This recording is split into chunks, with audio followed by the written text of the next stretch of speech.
Assalamu alaikum YouTube көрүүчүлөр, достор, сатууга бүгүн 7 жаштагы Орловский рысак сатууга чыгат, достор. Документальный, чистокровный орловец экен.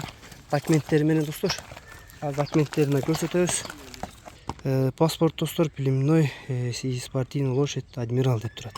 Кличка адмирал экен. Мына, достор, эң негизги маалымат, параметрлер, достор. Кашказы, бутунактары, масть рыжая, жерде экен өңү.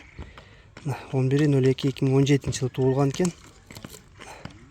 Майт Австралия. Короче, достор, шу жерде бардык маалыматтар.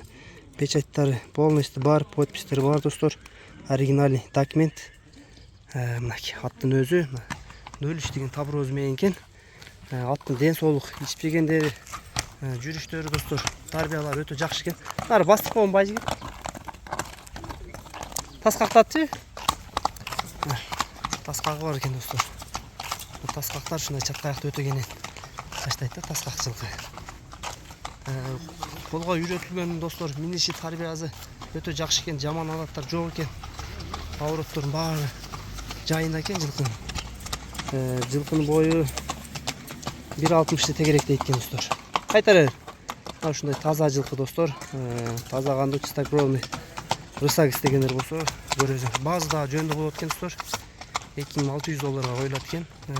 $2600, достор, бул жерде кем бар экен. Адрес аксы, доставкалар бул жерде болот. Келип көрсөңөр болот, достор. Чистый, документальный орловец, достор. Адмирал деген ат болду бүгүнкү сатууда. Ден соолук, ичпечине бул жерде жооп, достор. Жаман адаттары жок. Кийинки любой адам имсе көнө берет, достор. Маалымат ушундай болду, достор.